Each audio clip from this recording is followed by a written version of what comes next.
due to the pandemic of coronavirus, when the economy turned down, the finance ministry announced a package. The name of the package was Atmanirbhar Bharat Abhiyan. Okay, the scheme was Atmanirbhar Bharat Abhiyan, and various sectors were allocated different amounts or different helps with the help of this Atmanirbhar Bharat Abhiyan.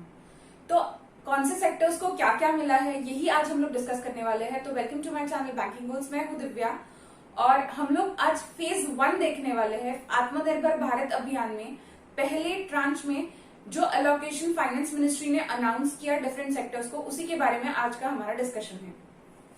तो उसके लिए simple हमको पता है कि एक total package announce किया गया था 20 लाख करोड़ का, जिसमें 5 इंस्टॉलमेंट्स में और 5 ट्रांच में डिफरेंट अमाउंट एलोकेट की गई थी डिफरेंट सेक्टर्स को. तो आज हमने डिस्कशन के लिए लिया है फेज 1. इसमें से 20 लाख करोड़ में से फर्स्ट ट्रांच में 5.94 लाख करोड़ का डिस्ट्रीब्यूशन किया गया था. 5.94 लाख करोड़ का एलोकेशन किया गया था. तो ऐसे 5 सेक्टर्स थे इंपॉर्टेंट, जिसमें ये फर्स्ट फेज में इसका एलोकेशन प्रोवाइड किया गया है. तो 5.94 लाख करोड़ में से जब टोटल अमाउंट थी 20 लाख करोड़, उसमें से पहले फेज में 5.94 लाख करोड़ दिया गया. और ये जो 5 सेक्टर्स थे, इसमें इसका डिस्ट्रीब्यूशन किया गया. तो पहला सेक्टर था एमएसएमई.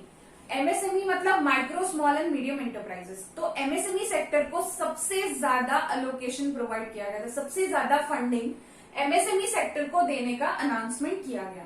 तो ये एमएसएमई को क्यों दिया गया, उसका इंपॉर्टेंस क्या है, ये हमने इसके पहले के वीडियो में अपलोड किया है, जिसमें एमएसएमई को क्यों इतना इंपॉर्टेंस दिया गया है. और सेकेंड इंपॉर्टेंट पॉइंट ये था कि एमएसएमई का डेफिनेशन किस तरीके से रिवाइज किया गया और उसमें अलोकेशन किस तरीके से दिया जाएगा और हेल्प कैसे प्रोवाइड की जाएगी, ये भी डिटेल में बताया गया है. तो यहाँ पे ये वीडियो में हम लोग सिर्फ बेसिकली ये देखेंगे कि 3 लाख करोड़ एमएसएमई सेक्टर को दिया गया और उसमें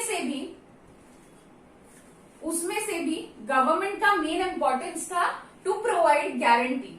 ठीक है, गारंटी बेस्ड ये दिया गया था, क्योंकि एमएसएमई सेक्टर बहुत ज्यादा स्लो डाउन से गुजर रहा था या कंप्लीटली बंद ही हो गया था due to the lockdown. Lockdown जब डिक्लेयर हुआ उसके बाद एमएसएमई सेक्टर में कुछ भी बूस्ट नहीं बचा था. तो एमएसएमई सेक्टर को रिवाइव करने के लिए गवर्नमेंट फाइनेंस मिनिस्ट्री ने ये अनाउंसमेंट किया, बट वो इनडायरेक्टली रिलेटेड था बैंक से, क्योंकि बैंक एमएसएमई सेक्टर के एंटरप्राइजेस जो है वो लोन्स नहीं रिपे कर पाएंगे, इसीलिए बैंक्स उनको लोन देना बंद कर चुकी थी. तो उसी वजह से एक बैकअप के तौर पे गवर्नमेंट ने बैंक्स को गारंटी प्रोवाइड करने का डिसीजन लिया, जिस वजह से banks will not hesitate to provide the loan amount to the MSME sector. तो इनडायरेक्टली चीज ये थी कि बैंक्स लोन प्रोवाइड करे एमएसएमई सेक्टर को, वो हेजिटेट ना करे, उन्हें डर ना रहे कि इस मोमेंट पे, इस पोजीशन पे, लॉकडाउन के ड्यूरेशन में अगर वो लोन्स प्रोवाइड करते हैं या फिर पोस्ट लॉकडाउन अगर वो लोन्स प्रोवाइड करते हैं तो डिफॉल्ट के चांसेस बहुत ज्यादा थे और उसी डर की वजह से बैंक्स लोन नहीं देगी. इस वजह से गवर्नमेंट ने बैंक्स को गारंटी प्रोवाइड करने का डिसीजन लिया और इनडायरेक्टली 3 लाख करोड़ का एमएसएमई सेक्टर को रिवाइवल मिला. सेकेंड सेक्टर था NBFCs, housing finance corporation and micro finance institution.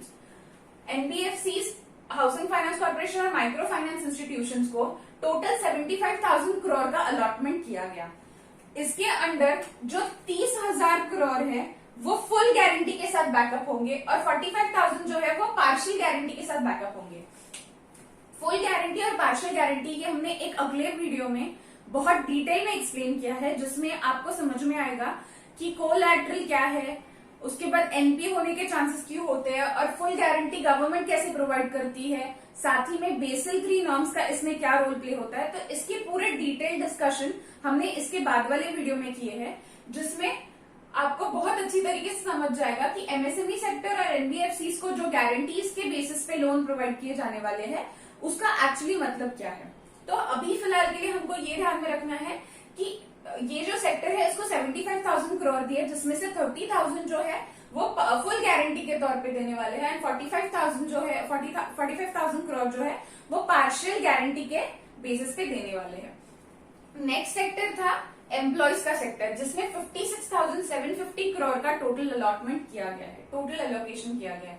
तो तीन अलग अलग डिविजन है, तीन अलग अलग चीजों में इसका अलॉटमेंट किया गया है, एलोकेशन किया गया है। ईपीएफ, एम्प्लॉयज प्रोविडेंट फंड, जिसका यूजुअल रेट है डिडक्शन का 12%, उसको घटा के 10% किया गया है। इसकी वजह यह है कि due to the economic slow down या due to the pandemic of coronavirus क्या हुआ है कि कंपनीज ने बहुत सारे जो एम्प्लॉयज है उनकी सैलरीज में गिरावट कर दी गई, सैलरी कम कर दी गई है, या फिर बहुत सारे लोगों को ले ऑफ कर दिया है। तो उस वजह से जो डिडक्शन है कंपनी भी टोटल प्रोवाइड, दो लोगों का डिडक्शन होता है, दो लोगों का कंट्रीब्यूशन होता है। पहला होता है employees,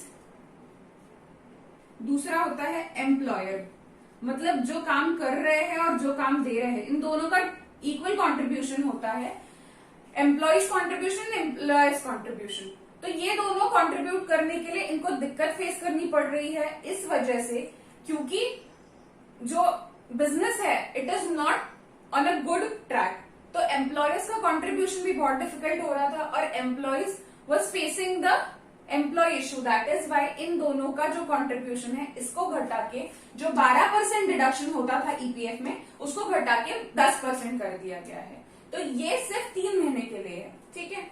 next is TDS and TCS. जो टीडीएस और टीसीएस का टैक्स डिडक्टेड एट सोर्स, इसका फुल फॉर्म है। तो टीडीएस में जो डिडक्शन हो रहा था उसको भी घटा 25% से उसका रेट कट हो गया है। जो डिफरेंट रेट्स थे उस हर रेट में 25% कम कर दिया गया है डिडक्शन में। Next is IT returns. जो आईटी रिटर्न्स फाइल करने का जो डेट था उसे एक्सटेंड करके 30 नवंबर 2020 कर दिया गया है। तो पहला किस सेक्टर में दिया? ईपीएफ कंट्रीब्यूशन में, मतलब ईपीएफ का जो डिडक्शन हो रहा था वो 12% से 10% पे घटा दिया गया है, और जो टीडीएस का रेट है वो 25% से हर रेट को कम कर दिया गया। और थर्ड है आईटी रिटर्न का डेट एक्सटेंड करके 30 नवंबर 2020 कर दिया गया है। तो ये 3 जो सेक्टर्स है उसमें 56,750 करोड़ का अलोकेशन किया गया। मतलब इसमें जो डिडक्शन होगा तो बचा हुआ पैसा गवर्नमेंट देगी। 90,000 करोड़ ये पावर और पीएसयू सेक्टर को दिया है। पावर और पीएसयू सेक्टर में बूस्ट लाने के लिए 90,000 करोड़ का उनको अलोकेशन किया गया है। पब्लिक सेक्टर अंडरटेकिंग, मतलब जो इलेक्ट्रिसिटी कंपनीज है उनके पास पैसे नहीं थे, because they were not allowed to cut the lines if the payment is not made. Many payments were delayed और many payments were not made. तो जो इलेक्ट्रिसिटी डिस्ट्रीब्यूशन कंपनीज थी उनको बहुत सारी दिक्कत फेस करनी पड़ रही थी, एंड इसलिए उसमें बूस्ट लाने के लिए 90,000 करोड़ का पावर सेक्टर में अलोकेशन किया गया। Last is realty projects and public infrastructure contracts. मतलब जो सारे कॉन्ट्रैक्ट्स और रियल्टी प्रोजेक्ट्स थे उसका जो एक्सटेंशन उनको जो मिला है वो है 6 मंथ्स का एक्सटेंशन।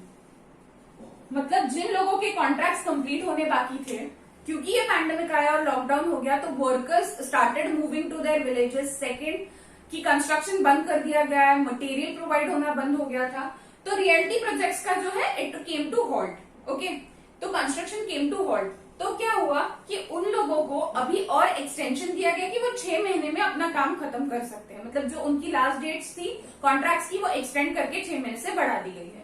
और जो पब्लिक इंफ्रास्ट्रक्चर कॉन्ट्रैक्ट्स है उसको भी 6 महीने से बढ़ा दिया। पब्लिक इंफ्रास्ट्रक्चर कॉन्ट्रैक्ट्स मतलब होता है जो काम, लाइक फॉर एग्जाम्पल अगर कोई रोड बन रहा है, रोड का कंस्ट्रक्शन हो रहा है, या कोई टोल बन रहा है, तो ये सारी पब्लिक इंफ्रास्ट्रक्चर कॉन्ट्रैक्ट्स में आता है। साथ में एक इम्पोर्टेंट पॉइंट इसमें ये भी था, जो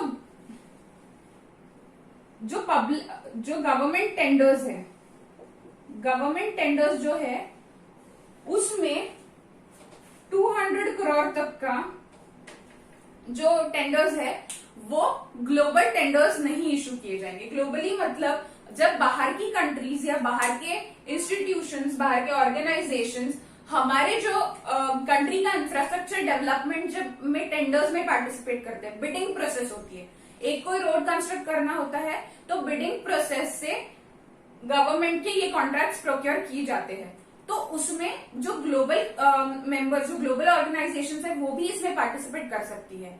बट अगर ग्लोबल ऑर्गेनाइजेशंस इसमें अगर पार्टिसिपेट करे तो जो डोमेस्टिक यूजर्स है उनका नुकसान हो सकता है। इसीलिए 200 करोड़ तक के जो कॉन्ट्रैक्ट्स है वो बाहर नहीं दिए जाएंगे, सिर्फ डोमेस्टिकली इशू किए जाएंगे। बिडिंग प्रोसेस में ग्लोबल ऑर्गेनाइजेशंस पार्टिसिपेट नहीं कर पाएगी, सिर्फ जो डोमेस्टिक जो ऑर्गेनाइजेशंस है वही ये टेंडर्स के लिए बिडिंग प्रोसेस में पार्टिसिपेट कर सकती है। तो ये एक इंपॉर्टेंट पॉइंट रियलिटी प्रोजेक्ट्स और पब्लिक इंफ्रास्ट्रक्चर कॉन्ट्रैक्ट से रिलेटेड था। एक तो 6 मंथ्स का एक्सटेंशन मिल गया उनको, और दूसरी चीज कि 200 करोड़ तक का ग्लोबल टेंडर्स इशू नहीं किए जाएंगे पब्लिक कंस्ट्रक्शन के लिए, मतलब पब्लिक इंफ्रास्ट्रक्चर कंस्ट्रक्शन के लिए। तो ये सारा डिटेल में एनालिसिस था, ये जो फर्स्ट फेज का जो एलोकेशन हुआ है उसके लिए। एमएसएमई का हमने अलग से डिस्कस किया और ये फुल और पार्शियल गारंटी का भी हमने अलग से डिस्कस किया है। तो इतना ही सब था आज के लेक्चर में। Thank you so much for watching the video guys. मेरे वीडियो को जरूर लाइक करें, चैनल को सब्सक्राइब करें, ज्यादा से ज्यादा शेयर करें। Thank you so much.